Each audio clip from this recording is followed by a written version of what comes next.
And welcome. We have a very international crowd, and I'm very happy to see so many people from all over the world. My name is Cody Norton. I'm the co-founder of Ignite the Spark. Before we get into Ignite the Spark and more into the event, let's talk a little bit about the Hopin platform.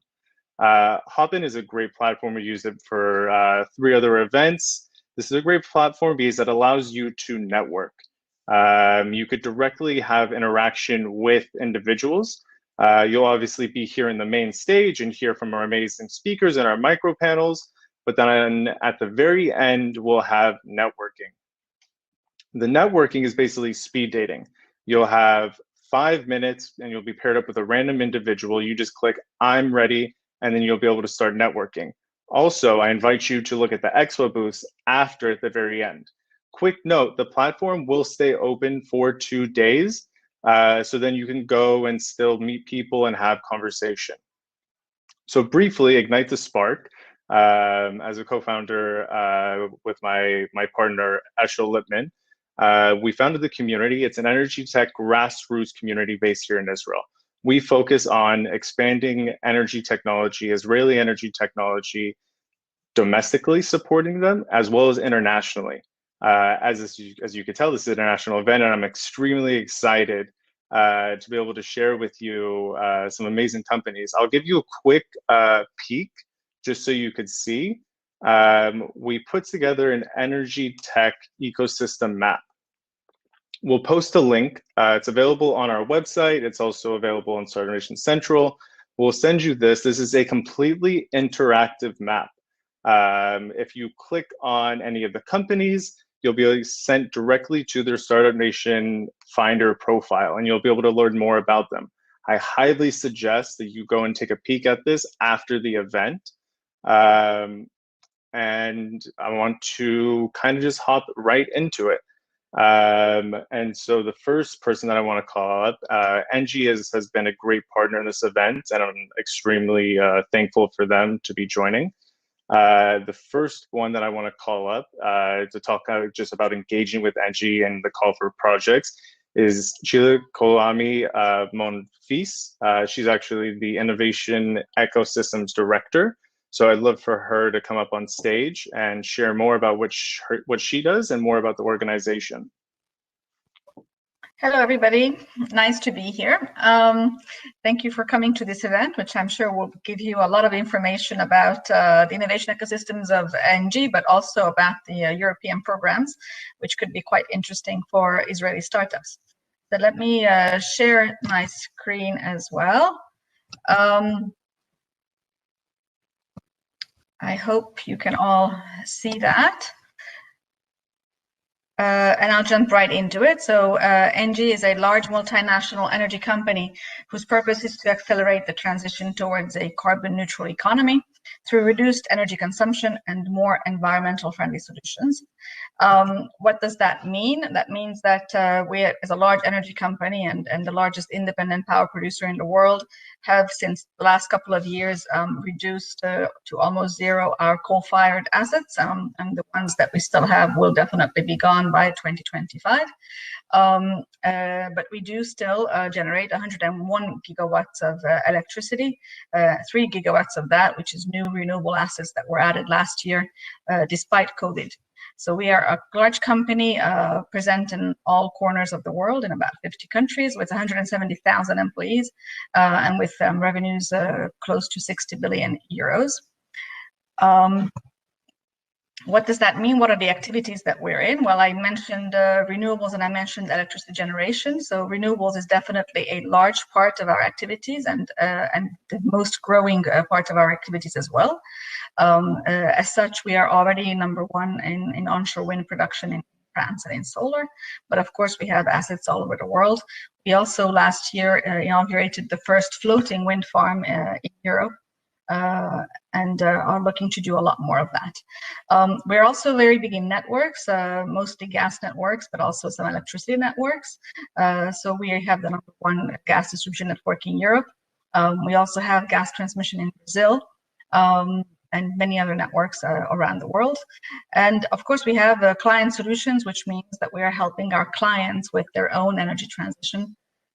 And we try to do this, of course, all over the world. Of course, this kind of activity and trying to be part of the energy transition requires a lot of innovation, a lot of research, a lot of innovation. And so therefore, given that our activities and our scope is very vast and very decentralized, it means that we need to have a sort of a platform where we unite all of these ecosystems, where we give the information about our projects, where we the information about the startups that we have met or that we are working with. And so this platform, innovation.ng.com, I invite all of you to have a look and submit your solutions if you have some for us. There are over 30,000 NG employees who are connected to this platform and come there to get their innovation news and browse startups and talk about their own projects. We also have on this platform some calls for projects. We have organized more than 100 so far. These are calls for specific things that our business units, our research centers need. We also have a couple of call for projects currently, which are in cooperation with other organizations like the European Innovation Council, etc. And so what does this rich innovation ecosystem consist of at ENGIE? Well, a lot of different things. So of course we have research. We have 900 researchers across the globe organized in 23 thematic labs. Those are 23 topics that we're particularly interested in. And that ranges from hydrogen to nano sensors, artificial intelligence, and many, many other things. Again, you can find this information on our website. They have an annual budget of close to 200 million and working across many partnerships. So it is very much open innovation. So they have many, many partnerships with academic institutions, other research institutions, and other companies.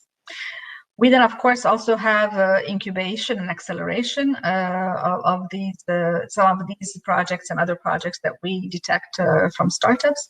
We have NG factories who are doing venture building and venture scaling in Paris, Singapore, in Santiago, and in the Netherlands. We also, some of our BUs also work with external incubators to do similar projects. And we're also part of collaborative innovation programs with other large groups. For example, Entrepreneurship for Good, which we are doing with Danone and with BNP Paribas, and some other initiatives with Orange, etc. And of course, last but not least, a lot of innovation requires investments and partnerships.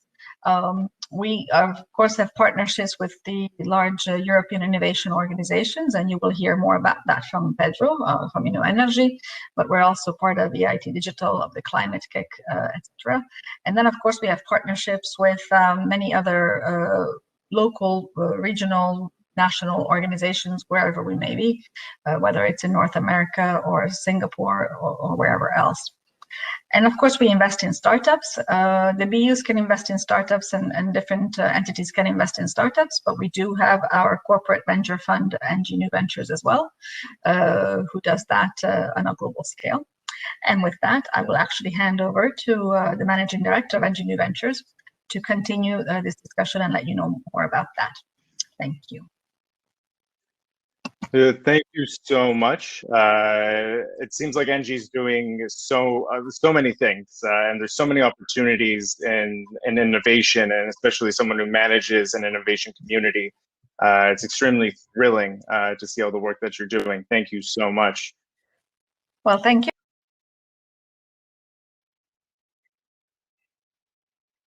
Is let's meet NG New Ventures. Mr. Johan Bohorst is the Managing Director of NG New Ventures. Johan, I'll let you take it from here. Can't hear anything. I don't know if you can hear me. Yes, we can hear you. Okay. So I can't hear you, Cody, but that's fine. I can see that you can hear me. So let me share my screen. Just a minute, please. So I hope you can see that. Can you or not? Good. So I'm Johan Bohorst. I'm the Managing Director of NG New Ventures, and NG New Ventures is the corporate venture capital fund of NG. So I'm not going to present NG again, but just to insist on one point, which is our purpose, which is of course, the storyline about where we invest, where the whole company acts about, but where we also invest minority shares in startups. So our purpose at ENGIE is, and I'll quote it, is to act to accelerate the transition toward carbon neutral economy through reduced energy consumption and more environmentally friendly solution. So this is the storyline I'm going to discuss about. So what is ENGIE New Ventures? So first, it's the corporate venture capital fund of ENGIE. We have three main objectives. First is to create strategic options for the group. Second is to create a specific and facilitated access, early access to external innovation, recognizing that all innovation cannot happen internally, but is due to happen mainly with partnership, external partnership. And third, to direct financial value. We invest minority shares in startups, in general 10–15% that are Series A and B, sometimes earlier, sometimes later, but always with a very highly scalable business and disruptive business model or technology.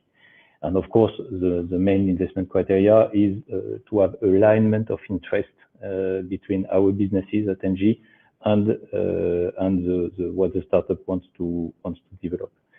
This is important to understand that this is also a mutual relationship, because we not only want to take advantage of this collaboration, but also the startup to be scaled up thanks to that collaboration. And this is our value proposition. We provide a facilitated access to the markets. We have more than 20 million customers around the globe in 70 countries. So that's easier for the startup to get access to this market and to get use cases, real use cases on the market that are interesting for their customers. Also an access to expertise. Sheila was mentioning the numerous laboratories we have around the globe and the number of researchers that are active in that field.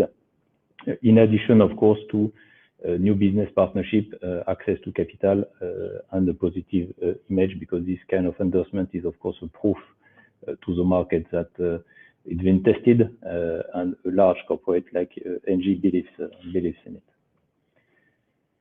So I'm not going to discuss a lot about governance, but just about our global exposure. We've been created 7 years ago almost. Now our presence is actually very large, mainly in Europe, but also part of our team is based in Silicon Valley, covering all NORAM activities, in LATAM as well, in Tel Aviv for Israel and the region, and in Asia Pacific in Singapore. The size of the fund is 180 million euros. The ticket size we invest in general is between 1 and 5 million euros at entry, and we can of course follow afterwards. And so far we've made 26 investments in startups worldwide, which comes from a few hundreds of startups scouted every year at average. So, and all of that is about direct investment, of course, in startups. Our focus areas are pretty much aligned on the purpose I was mentioning earlier, and this is mainly, I'm not going to enter into details because we can spend hours on that, but this is mainly about decarbonized generation, so more environmental friendly generation. A few items maybe to quote about is heating and cooling solutions, which is an hot topic, but also anything about renewables that can improve our operations and therefore provide a competitive advantage. There's also a strong focus about green gases, lower carbon gases, and also renewable gases. That's about hydrogen, of course, but also about biogas and e-fuel. And there's a third pillar about flexibility of the system, which is energy management resources in general. That is quite important in order to be more efficient in the energy business, and also about low carbon efficient usages. So that's digitalization, but of the usage, but also optimization on site. Here you can find the team. As you see, we are a small team, but very very large, on a very large scope of experience and geographies. And here you can see our portfolio. I'm not going to detail that a lot, but you can see, of course, on this that Home Biogas is one of our portfolio startup companies in which we invested a few years ago, and we are quite keen on following right now. I'll stop here. Here you can find the contacts. The presentation will be broadcasted, I guess. And I now leave you the floor back, Cody. Jan, thank you so much. That was a lot of information, and share that and the work that NG New Ventures is doing, the investments that you're doing in the fund. It's amazing work, especially moving towards carbon neutral and everything that you're doing across the board. So I want to thank you in that. And then, what I want to now discuss is what this event is truly about. It's bridging innovation between Israel and Europe. It's always building partnerships. It's connecting, and especially in these times with COVID-19, it's even harder. Usually we'd be able to hop on a plane and go see everyone and go face to face. But unfortunately, we're living in some strange times right now, but the work continues. To discuss some of that work and the big green deal and open projects of EIT Energy in the EU, I want to introduce Mr. Pedro Reyes-Sarda. He's the Chief Business Officer of Energy. Thank you, Cody. So I'm going to try to share my screen.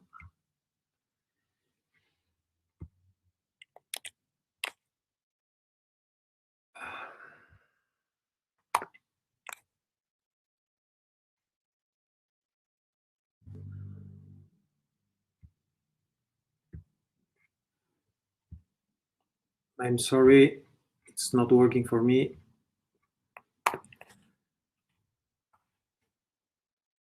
I'm going to restart PowerPoint.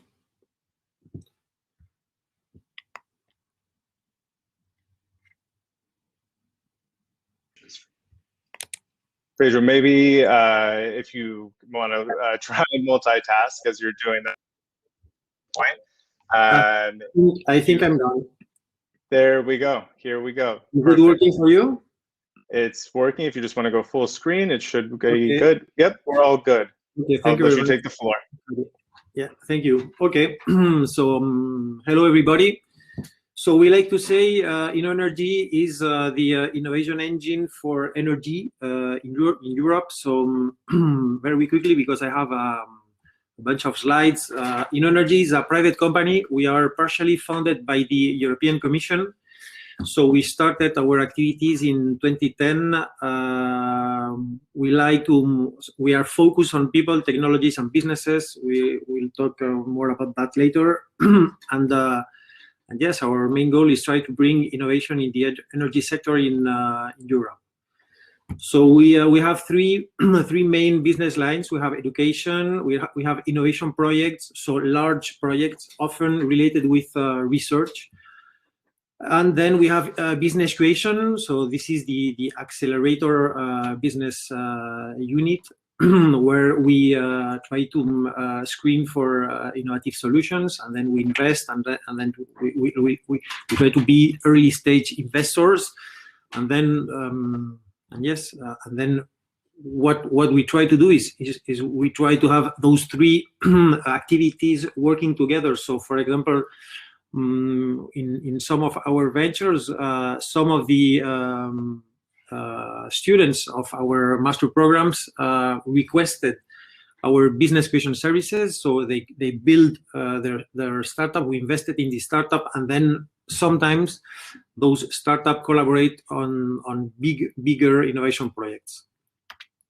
So our goal is sustainable. Is to develop this sustainable energy in Europe, and we have three main conditions or focus points where we like to have our ventures. So every venture that is requesting for our support has to match at least one of those three criteria. So the first of the criteria is to secure a solution that can secure or can bring safety of the energy supply.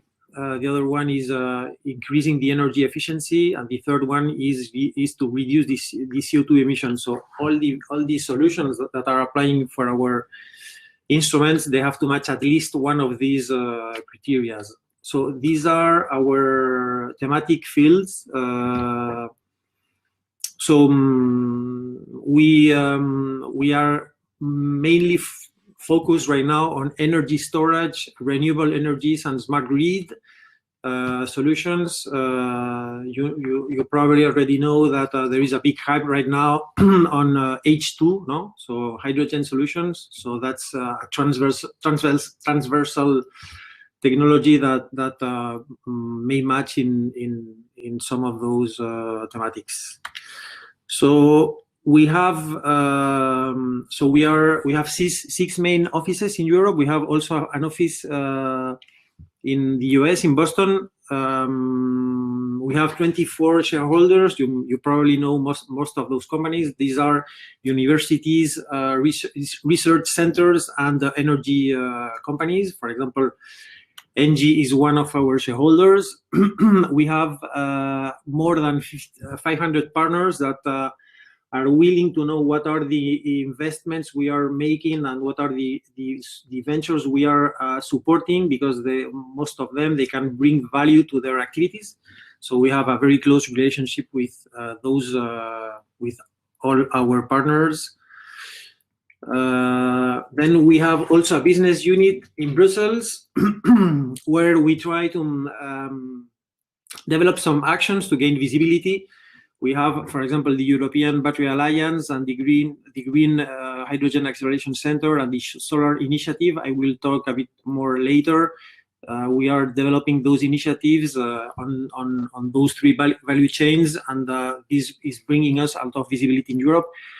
We are also very close to the financial instruments that can co-invest in our ventures, like the Innovation Fund, also institutions like the European Investment Bank, the AC Accelerator, Just Transition Fund, and so on. So this is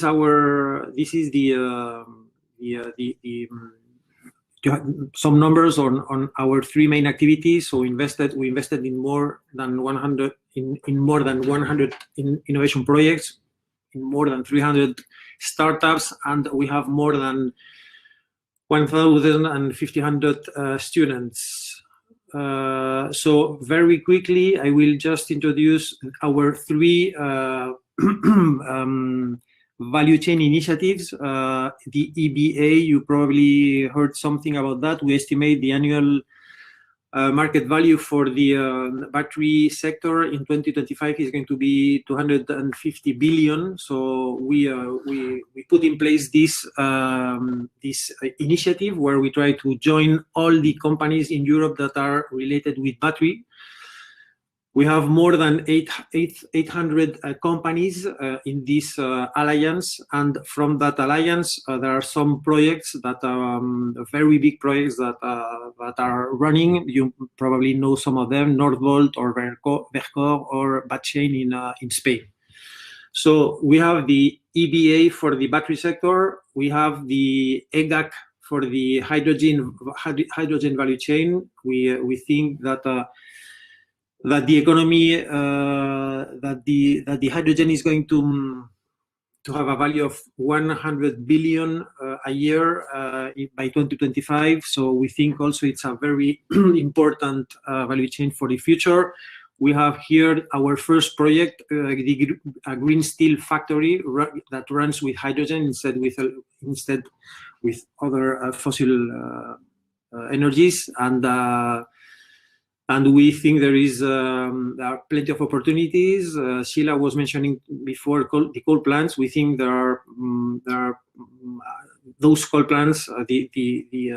The decommission of those coal plants could be a very big opportunity for the hydrogen in the future.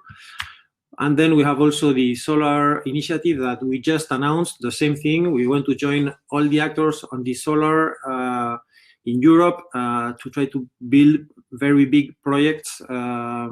So right now we didn't announce any project yet, but but here you have some ideas where we are working on, like solutions to increase the photovoltaic efficiency, or maybe build in Europe PV gigafactories. So here also you can see 4 of our big projects we are running: Nordvolt, Verkor, Green Steel, and Core Power. These are very big projects that started with a very small team, and with a very so they started like most of our startups, with a very small investment and a very good idea. So how we do the process of supporting our ventures, we have a program that we call Highway. It's a program where we invest and also we support our ventures for between 1 and 2 years. Here you can see the support we bring to the ventures. We bring market, technology, team, incubator, if needed, European network, coach, finance, and also we bring them access to our VC community. Here you can see most of our VCs that form part of our VC community. We have regular meetings with them, and we present them our ventures that are ready for Series A or Series B. Here you can see the process of the number of startups we screened in Europe, and then the number of startups where we invest. In total, we among the investment that InnoEnergy brings, here you can see that those startups managed to raise more than 200 million euros from external funds. So I'm sorry here because we don't have Israel in the map, but here you can see some of our ventures. These are examples of value activities, high value activities we brought to them. And here you can see 4 examples of solutions in France, because I'm currently working in France. Here you can see OGA, B2C smart meters. DC Brain, it's a solution to increase the efficiency of networks. Agroenergy, it's a heat supplier from biomass, and Ecotech Ceram, a heat storage solution for the industry. And finally, we run each year an event that it's called TBB. This year we're going to run, if the COVID allow us, the 9th edition in November in Berlin. So if some of you want to join, we would be happy to meet there. And that's all for me. I will send the presentation to Cody, so you can have all the information. Thank you, Pedro. Pedro, before you leave, you mentioned Israel is not on the map. And we do have no, don't worry about that. We do have quite a few Israeli startups and Israeli participants that are here. What's the best way for them to get involved? And get involved in this initiative and all the initiatives in general? Yes, so the way is through our website. I will put the link in the chat. There is an application form where all the Israeli ventures, they can apply, and then all the applications are managed by the local offices. So some of the applications are going to fall in Spain or in France or in Benelux. And according to the needs of the venture, then we are going to redirect the application to the most suitable market. So, for example, if a startup from Israel is focusing on the German market, so the German team of InnoEnergy will take care of the application. Yeah. Great. Well, thank you so much. Definitely post those links. So we can get more people involved and we can get Israel on the map this time. Yeah. Thank you, Pedro. I appreciate it. So something that's been talked about a lot is, which I've noticed, is hydrogen. Hydrogen is definitely a trend, and we're seeing the movement there. Just talking about Israel and what's happened in the connection with Europe. H2 Pro actually just received an investment from the European branch of Breakthrough Ventures, Energy Ventures, so which is associated with Bill Gates. That's obviously huge.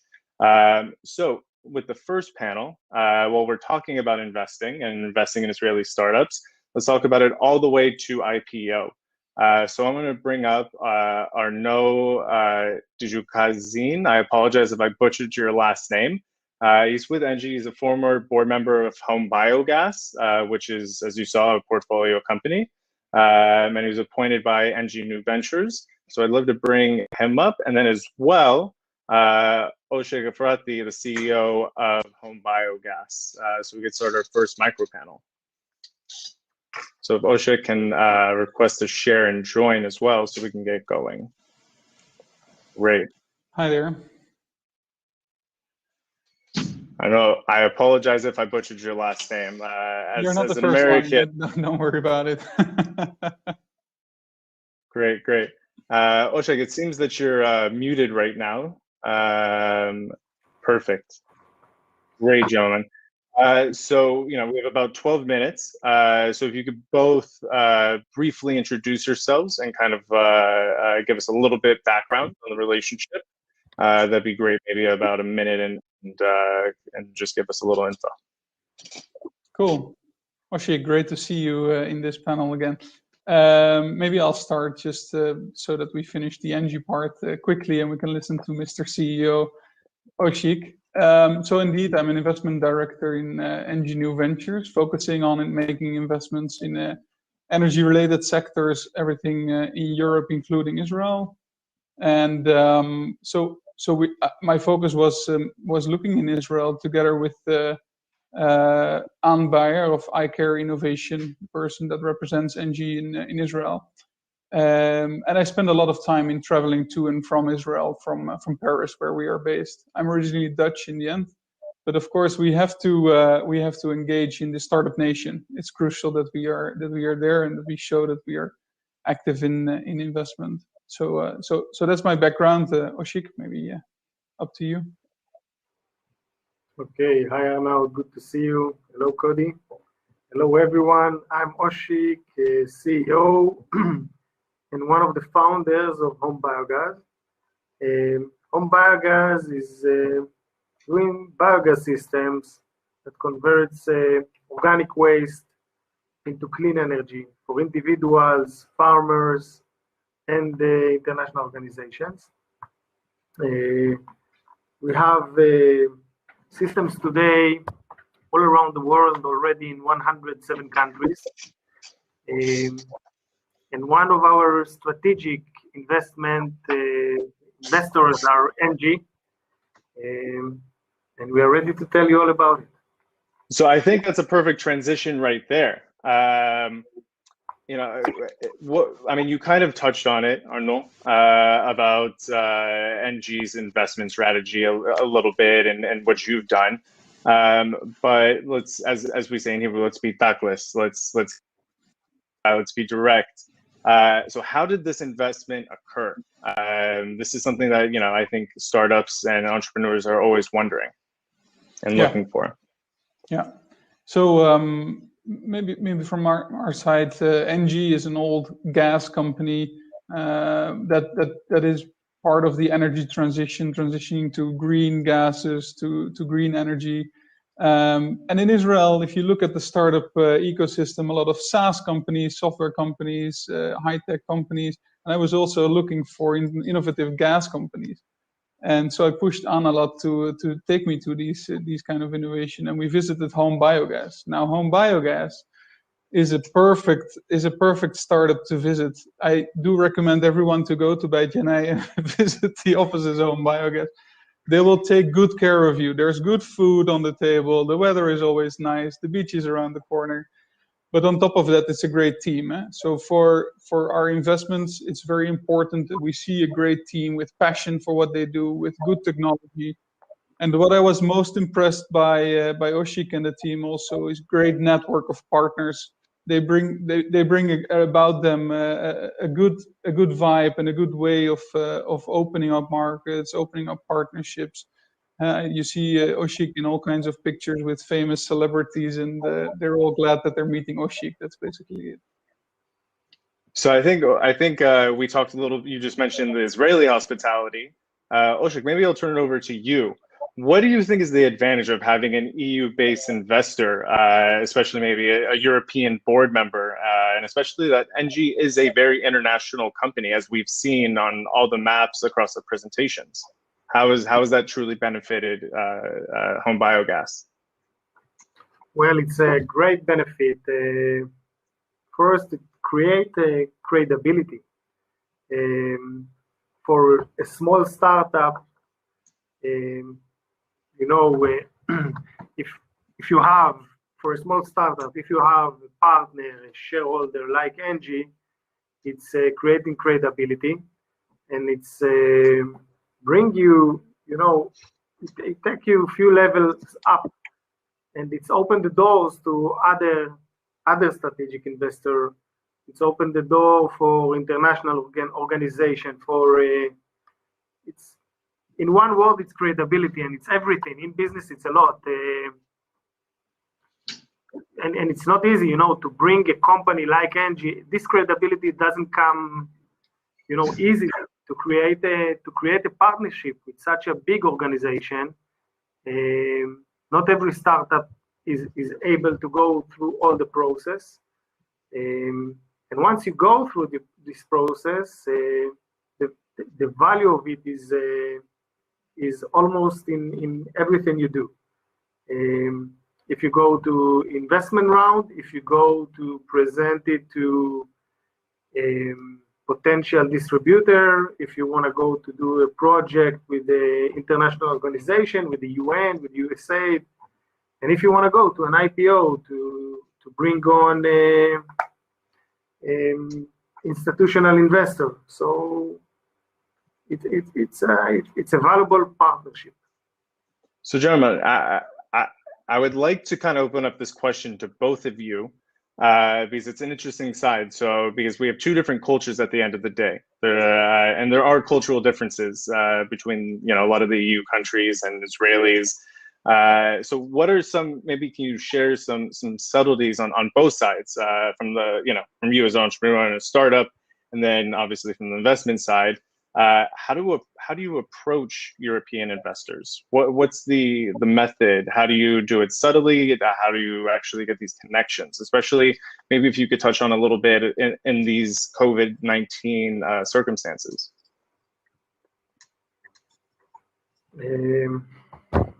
So for me, you know, with the COVID, yeah, it might be different.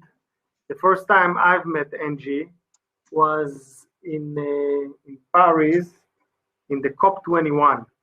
In the COP21, in Hebrew there is a word chutzpah, which I don't know exactly how to translate it, but I've seen that we were presented at the COP15 in Paris. And I've seen the CEO of Engie at that time, Mr. Mastraye, I think was his name, and I just approached to him and asked him to come join me to see the home biogas system, and he said yes. He came visit, but it was his last week on the job. And then the next step was through Anber Eye Care, which leading the eye care company. She brought a tour of Engie ENV to visit us in Israel, and from there was the process began. So I would let you know that probably the translation of chutzpah is kind of just being very straightforward, knowing what you want and going after it. So, or no, how did you receive it, and how do you receive startups at this time as well?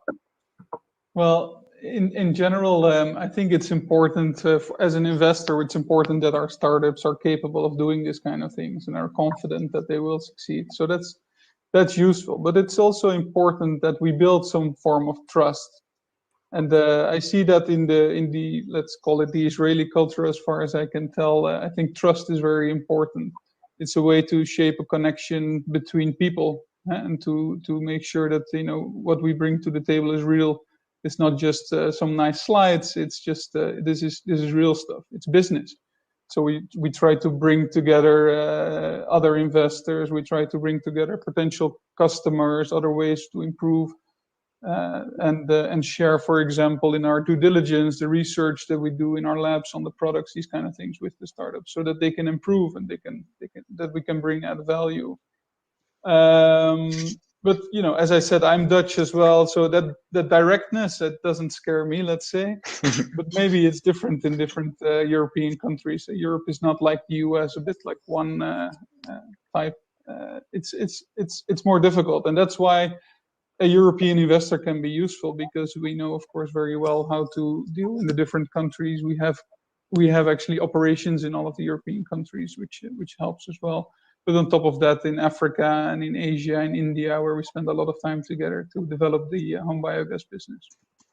So do you have any specific story? Because you talked about trust and building relationships.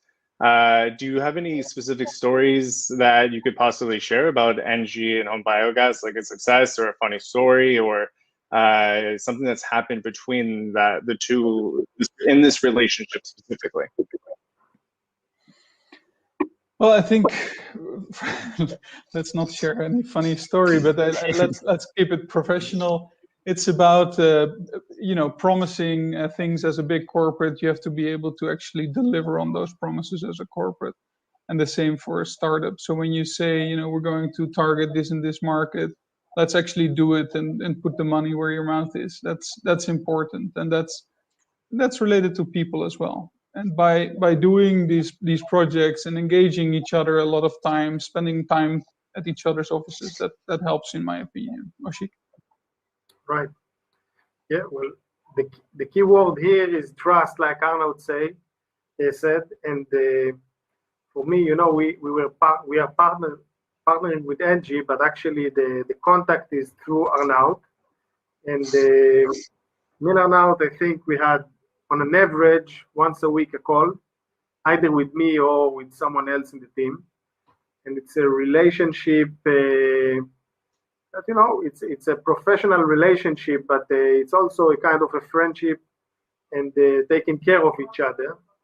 And from our side, for a startup, it's easy to move. You can move fast.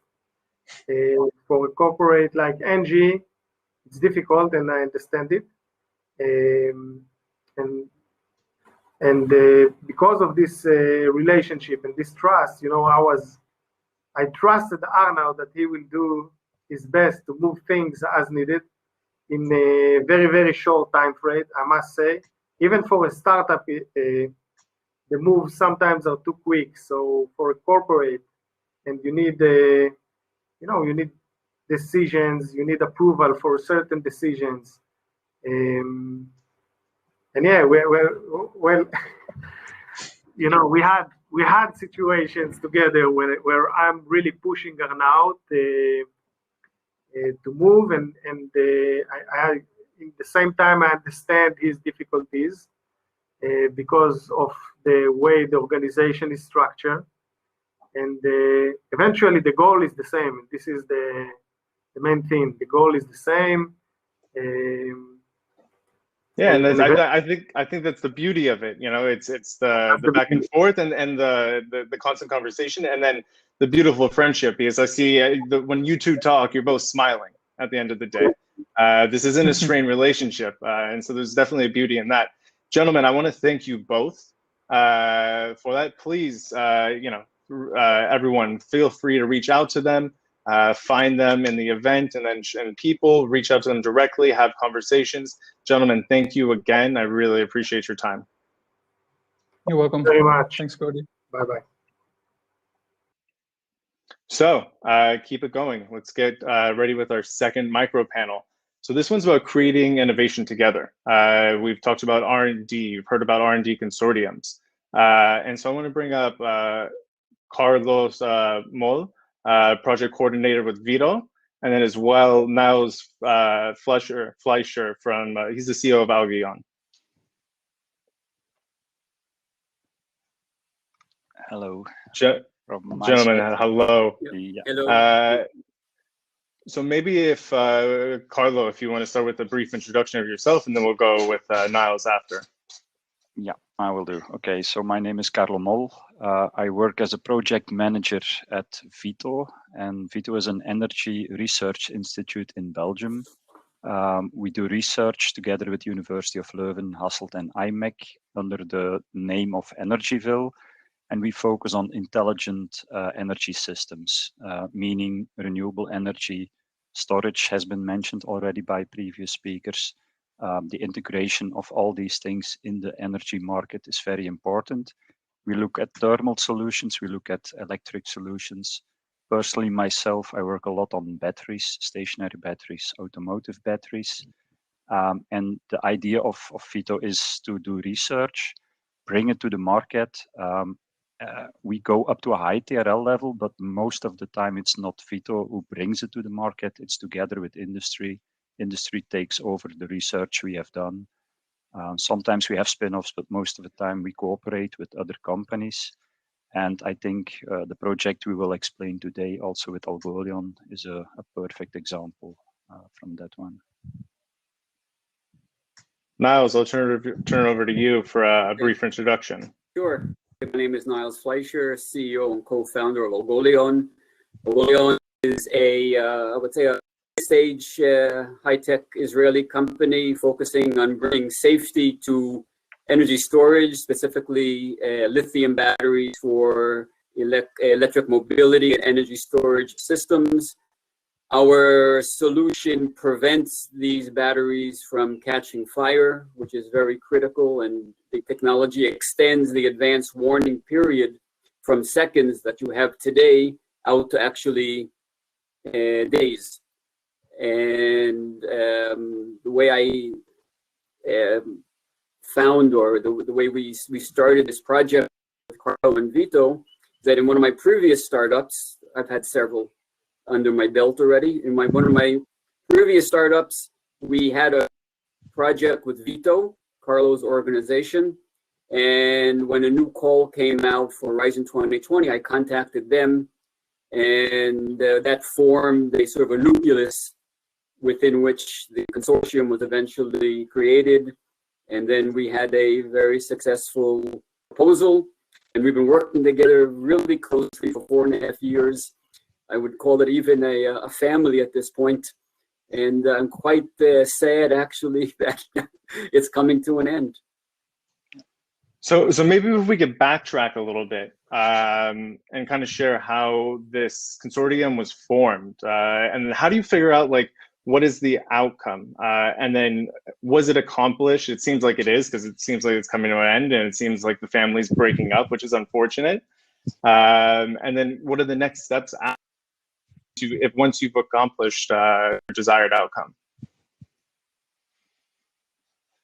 Yeah, maybe, yeah, as Niall said, the project started in 2016. That's already an age ago. But setting up a successful project proposal, you really need to start well ahead of time before submitting a good proposal. That means that first contacts have been made already 1-2 years before. As Niall said, there were contacts. Together you write a proposal, you need a good consortium, and it's not always the case that you create a family. There are difficult consortia, not all projects are very successful, but we found a very good complementary group in this case. We have 11 partners from 6 countries, and we are glad that Israel got on the map this time.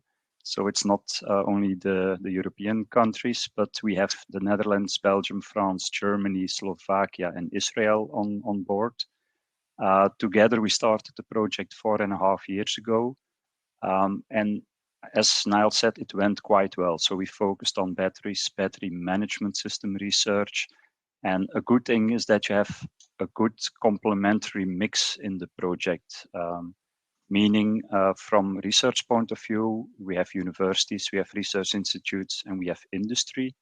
And within the industry, we have a few big companies, but we also have some SMEs like Algolion is, and the small medium enterprises also bring in a kind of new dynamic in a group. So you have a mix of people thinking at different research levels. Bringing this all together is really interesting, and we had a very good group. So the progress we made was quite nice, despite. So you kind of discussed a little bit that there can be hurdles within the family, and finding the right partners and coordinating. Niles, it seems like you definitely have a lot of experience in your past ventures, and then you're currently. How did you overcome these hurdles? What do you have suggestions for overcoming, being the Israeli mentality or so many partners? How do you kind of work to build that family that you've been discussing? A lot of hard work, a lot of being open, a lot of phone calls. I don't mean to disappoint anyone, but I don't really see a big difference in mentality between us and our European partners. We all work very hard. I see Carlo. Sometimes we exchange emails almost around midnight, also on the weekends. So it's just building. Let's put it this way. I think you shouldn't talk with a personal pronoun, but you should always say the project or the topic or the company instead of saying I or me. And so when you take sort of the personal pronoun out of the discussion, you're able to focus on the real issue and not on personal issues. So it's really it's a team building effort, and really focusing on the team. Are there any lessons that you both have learned, for the next joint R&D collaboration, moving forward? This has been obviously a long-term project. Moving forward, for individuals that are here participating, do you have any advice to them, and what they're going to be doing, and this long-term family at the end of the day? Yeah. Some lessons learned. I see two different things. Once a project is running, it all depends on the people who are involved and the commitment they have and the openness that they have to collaborate. What you want to avoid is to have partners on board who are a bit isolated, just do their own research, not interfere with the others. And some partners get into it only for the money. And that's a very bad reason to join a European research proposal. It's about doing research together. It's not always with all partners that you do the research together, but at least with a few of the partners you interact very closely. So for a running project, it depends on the people and the commitment and creating a good atmosphere. But the difficult thing in setting up new proposals, it all starts with having a good network. If it's really the first time you want to get into such a proposal, you definitely have to fly a few times to Brussels when there are meetings or when they explain the calls that are upcoming. You have to go there, you have to meet people, you have to create a network, create some confidence that you are a valuable partner, and get into a proposal. And once you have had a few good projects and you have proven credibility on that and trust, then it gets easier and easier to get into next proposals because you have a good network and you know whom to contact. So that's the first big step to take, a good network, knowing who to contact. And a second lesson learned is when you see call text, these are being discussed and written already years before they are published, getting involved in this as early as possible, not wait until the call is published, but because then most consortia are already formed for a big part. So start well ahead in time and take time enough to start writing and detailing the proposal, because having a high level proposal and submitting it, your chance of getting approved is less. But even when you get approved for the project coordinator afterwards, like I am in Everlasting, a very good written proposal is making a huge difference once the project is running. So put enough time in it upfront to avoid problems during the proposal. No procrastination at all. That's definitely not allowed here. Niles, any advice from your side? Any lessons learned that you could share briefly? Yeah, briefly. I think it's very important to, from the very beginning, define what problem you want to tackle, and then distill it into a work plan. Because once you begin the project, the proposal, we really use it as a roadmap, and it makes life a whole lot easier when you know where you're going. So there shouldn't be a disconnect between the proposal and what you actually expect to do in the project. It has to be one unified plan. And I think also a very important, because I've been in several projects, very important to have a great coordinator. And Carlo is a great coordinator because he really steers the ship and keeps everyone online. And when problems begin to appear on the horizon, what I can say is that it's much easier to deal with the problem when it's still small rather than procrastinate and wait when it's big. So bring it up as early as possible, and when you involve other people, then it doesn't only become yours. You don't have to feel all the weights on your shoulders. When you involve other people early on, it becomes a joint issue, and everyone can contribute to solving it. Look, I think it's great advice. Just get ahead of it. And then also the follow through at the end of the day. And then I appreciated that you two talk more than I talk to my own mother and my own family. I think it's a beautiful relationship at the end of the day. Gentlemen, thank you very much. I appreciate your time. And definitely, again, everyone in the audience, please reach out to them, have conversation, get advice from them. These are definitely key members that have a lot of knowledge. Thank you, gentlemen. You're welcome. Bye. So let's go to our final panel, our third micro panel, and it's innovation at the European edge. The story of building, a POC for an EU-based client. We've had them before in our events, and we definitely love their technology. So I'd like to bring up Nir Zohar, VP of Business Development and co-founder of Chakrotech, and also Klaus Katschinka, e-mobility business developer with Wind Energy. Hello. Can you hear me? Yep, we can hear you fine, gentlemen. Nir, great to see you again. Since I know you very well, Nir, maybe we'll turn it over to Klaus to go first and kind of introduce himself. Do you hear me? Yep, yeah, we can hear you fine. Perfect. Hello. Thanks for the invitation. My name is Klaus Katschinka. I'm working for Wien Energie. It's a municipal utility company in Austria, actually the biggest in Austria. But as Austria is not such a big country, it's in a European context, it's still a pretty small utility. We are building up e-mobility department since I think 8 years now. And that's basically my introduction, and everything else we will discuss later. Nir, I'd love to turn it over to you. Okay, my name is Nir. I'm one of the 3 co-founders of Chakrotech. We founded Chakrotech with a vision to provide an energy storage technology different than regular chemical storage. We succeeded doing this. It took us 5 years, and about 3.5 years ago, luckily we met Wien Energie, which were and still are our first believer. And here we are.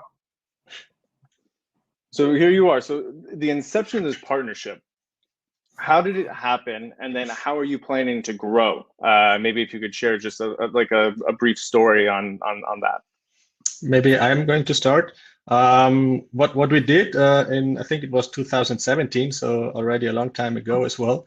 Wien Energie started to do innovation challenges, because also in our utility there was the mindset that we need a fresh blood, the speed of the startups and the innovation capability.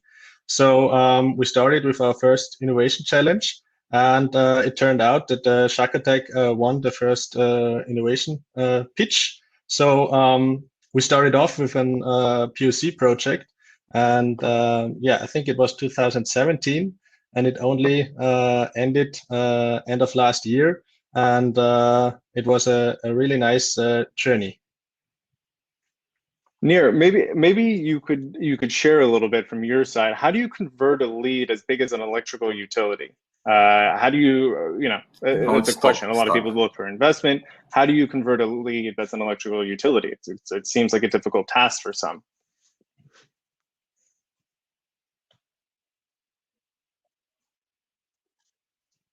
Yeah. I was disconnected for 10 seconds. You're asking me, right, Cody? Okay, well, this is a big challenge because as successful we think that the POC is together with Vinenergy, and it is. Still, it's a POC, and now it is moving from the innovation to the business units.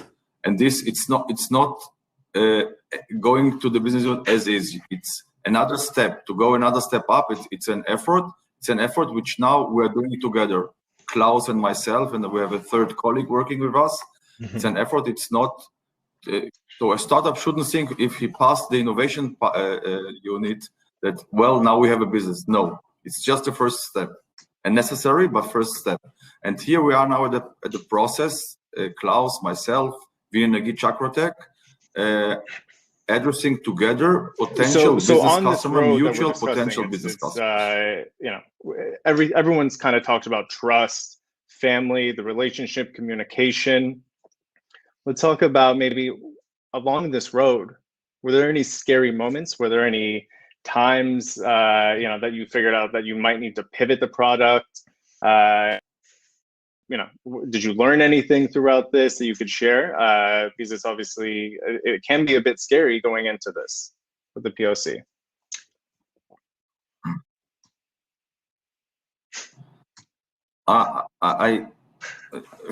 For my side, I promised at the beginning to Klaus and Vinenergy that there will be problems, and there were problems, but I promised that we won't rest until we solve them.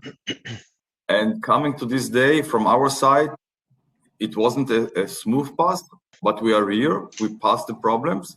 Not that there are not any things to improve, but we are past the summit, or we reached the summit, and now we are this going is what on I find really extraordinary on the partnership, because in Austria, especially in Vienna, there's maybe so much mainly an external perception that people are a lot of let's see, maybe we will see attitude. And then we met the people from Chakratech, and especially Nir, and they were like the other guys in before us told you as well, very direct speaking, and the Israeli culture.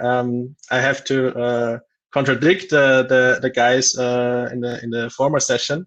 I think there is definitely a cultural difference here, because as I am seeing it, they have a higher work ethics than we have. Because if there were, I mean, like Nia said, of course there were problems along the way, but Nia always said like, okay, we will deal with that. Next time I saw him, the problem was gone.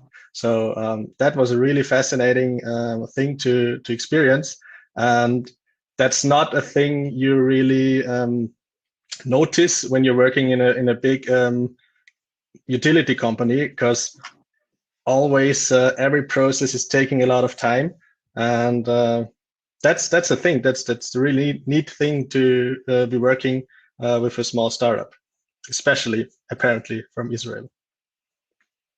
No, I appreciate that your honesty in that, and how this relationship had to be managed with the different cultures. Gentlemen, I want to thank you both for your time. But right before we wrap up, what's your one piece of advice for the participants here that are looking to do a POC, that are looking for the next step? What is that, maybe in one or two sentences, what is your kind of push that you can really explain to them, this is how it should be done? There is definitely especially in the department or in the area we're working in the mobility department, where there are a lot of regulations in the electricity market. If there is a startup in Israel that wants to work in Central Europe, there definitely has to be a good knowledge of the local regulation and the local how it's going. And that was definitely one big advantage with Nir, because he went to school in Vienna.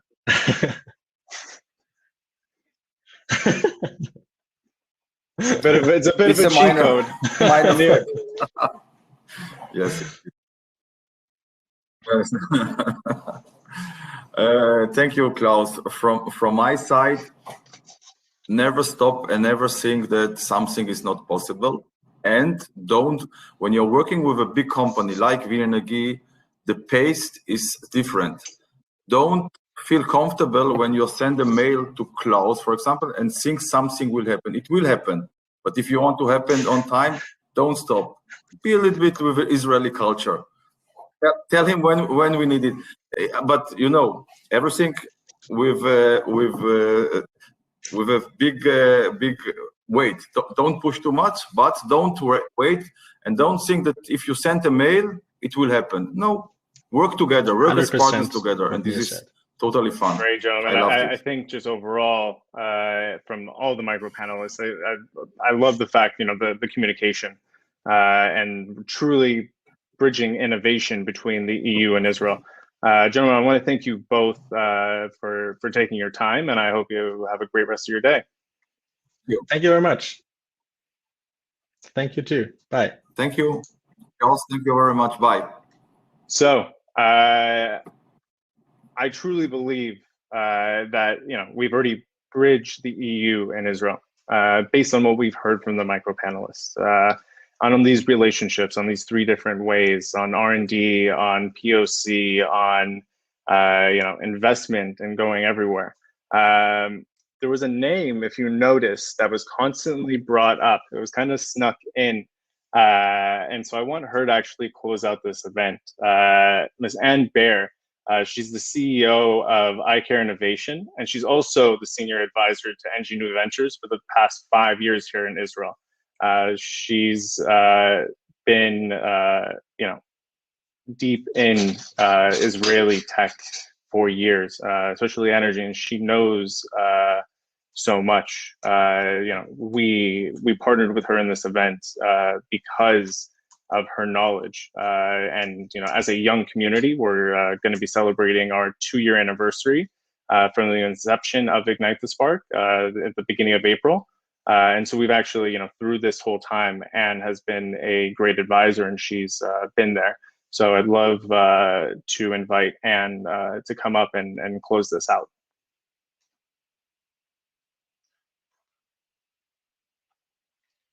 So it seems like we have a little bit of a technical issue on Anne's side. So what we'll do is just really quickly, I'll tell you about the networking that's going to be happening after. As I mentioned, it's speed dating. Make sure you stick around. You basically just click saying, I'm ready, and then you'll be paired up randomly with someone for up to 5 minutes. So it's a 2-minute pitch for each of you, 1 minute to kind of see if you're going to be able to connect. And then you can also continue the conversation by finding them in the events section and then going over to people and going from there. So I want to bring up Anne right now. Voila. There we go. So Anne, take it from here, close it out. Sorry? Take it, the floor is yours. Okay, great. So it was a bit acrobatic. Thank you for giving me the floor for some closing remark just before you network all together.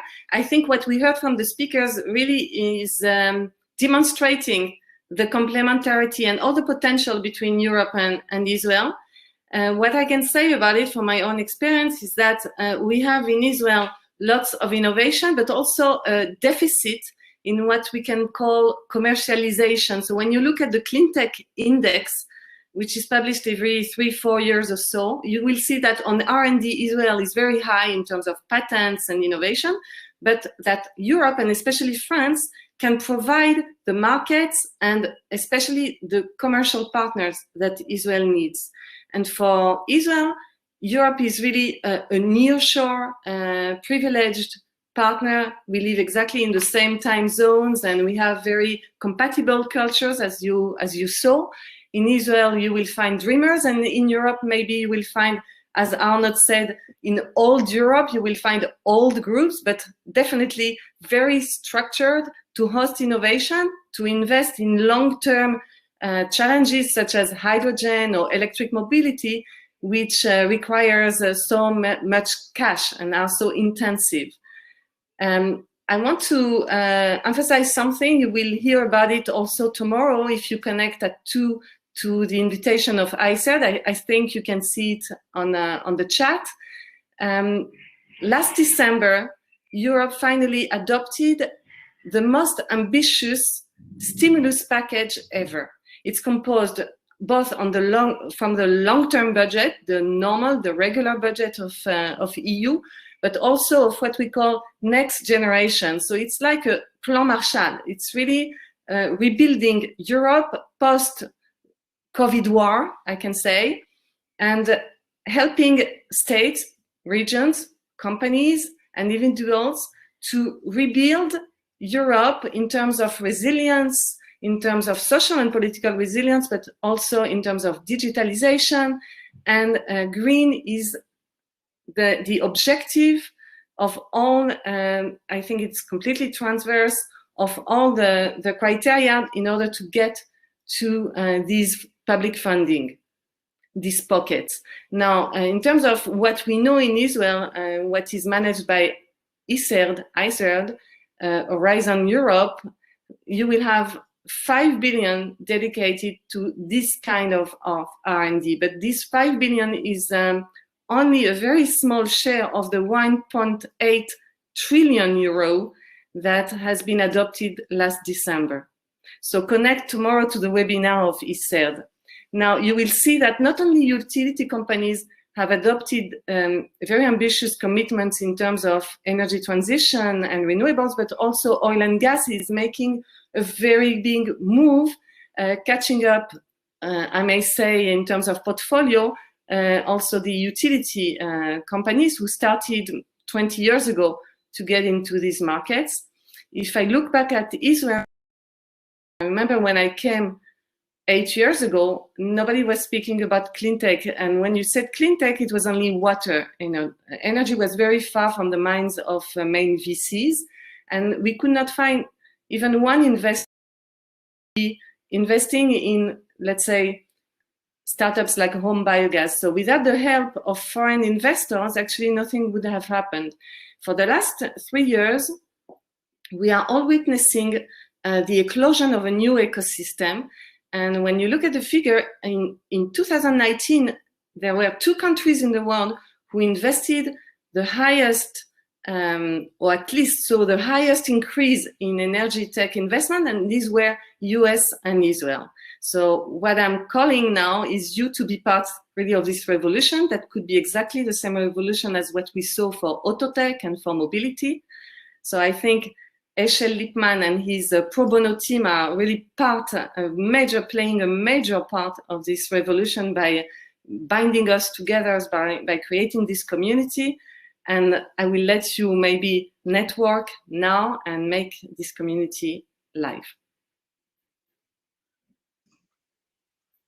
And I think you've done in your, before our community was here, you've built community at the end of the day. You've built this network, and it's amazing work. And I want to thank you so much for all the work that you've done and help so many companies at the end of the day, and help this growth and rebuilding, especially after COVID-19. COVID-19 will pass eventually. Climate change will still be here, and focusing on clean energy. So that's great. And thank you so much for your time. Thank you. So that is pretty much it for today, for the main stage. As I want to remind you, everyone go over to networking. That's that speed dating. You'll be able to get there, talk to people. make those connections, those real life connections, even though we're in in a COVID time, even though, everyone's talked about flying and that's the best way to build your network. Today, use the Hopin platform. The platform will stay open for another 2 days, so you could still make connections with individuals, find them on their LinkedIn as well. Check out the Expo booths. All our partners have Expo booths. You can reach out to them to get more information. And I want to thank everyone for coming and joining today. I want to thank all our speakers. I want to thank NG. I want to thank and Bear specifically, and then the rest of our micro panelists. I hope you have a great day and good luck on the networking.